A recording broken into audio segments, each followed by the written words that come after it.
Tips boss, planning to buy an Arowana. Yo, what's up mga kabaro? I suggest kabaro, after this, magtanong ka rin sa iba. Baka kasi mamaya iba-iba kami ng na points of view ba or ng opinion or ng experience regarding sa pag-Arowana. Okay? So first, syempre kailangan mo yung tank size mo. Kung ang Arowana mo is UV size, pwede ka yung sa mga grow out, 75 gallon, 50 gallon. Basta make sure na mag-upgrade ka kasi mabilis lumaki yung Arowana, lalo na kung plano mo is yung silver. Napakabilis lumaki niya mga kabaro. Ma-outgrow niya yung 50 gallon, 75 gallon mo. So that's the one. The first is yung tank size. Second, tank lid. Kailangan may takip yung Arowana mo kabaro. Dahil Arowanas are good jumpers. Sa kanila yun, inborn, naturally jumper yung mga yan kabaro. Kaya pagka yan nakatalon, mawawala yung pinambili mo. So make sure na may cover yung tank mo.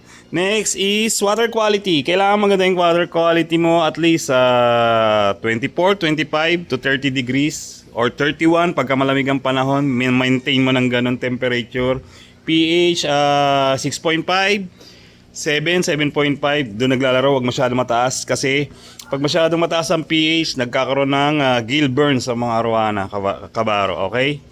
Lighting sa ilaw kabaro, sa akin kasi ang open ng ilaw ko rito is 4-5 PM. So mga ganon din, ang close noon is tuwing bago matulog. So hindi siya maghapong nakabukas. So may may certain time lang ang bukas ko ng ilaw.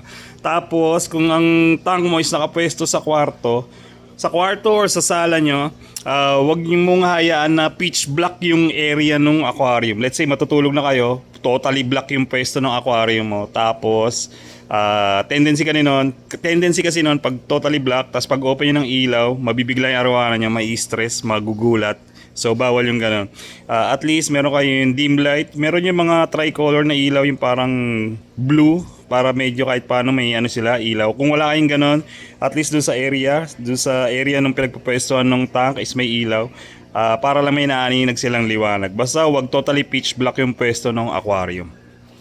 Importante yan yung filtration kabaro. Kung plano mo is overhead, make sure na maganda yung filter media na gagamitin mo. Syempre Mayin biological filter media, matic yan.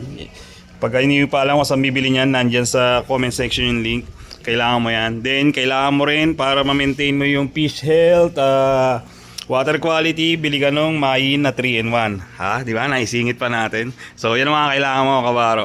Magandang filtration. Next is feeding. Maganda kabaro is ma-pellet train mo muna. Kasi wag ka muna mag-switch into other varieties ng pagkain. Kasi mas maganda ma-pellet train mo sila dahil ang pellets ay ginawa para sa kompletong vitamins and nutrients ng mga isda. So maganda ma-pellet train mo muna sila bago ka mag-switch ng ibang variety like superworms, live feeders, siguro 50-50. Pwedeng paminsan-minsan, pwedeng wala. Kasi minsan ng mga live feeders is nagkukos ng mga parasite yan sa Arowana. So I suggest better siguro wala na lang since nag-i-start ka pala. Focus ka muna sa pellets din. Mga ilang buwan, pag sanay na siya na mag-pellets, saka mag-switch into superworm, shrimp, chicken heart, marami pang iba. Tapos, iwasan mo rin mag-overfeeding kabaro. Kasi pagka na-overfeed sila, most likely is may stress kasi yan eh. So pag na-stress yan, matik may stress ka rin. So kailangan control mo rin yung pagkain nila. Most likely sa mga maliit, twice a day, mga UV size. Pagka mga malalaki na, kahit once a day lang, goods na sa kanila yan. Ano ba? Tank mates. Pwede ka pumili ng tank mates kabaro yung sa tingin mo is hindi kakasya sa bibig ng aro. Kasi pagka yung tank mate mo is mas maliit sa bibig niya, sigurado lulunukin lang yan ng aro mo kabaro. So yun lang. Wala na ka maisip eh. I suggest tanong ka pa rin sa iba kabaro. Baka meron pa silang ibang maibigay na tips sa'yo. So yun lang muna.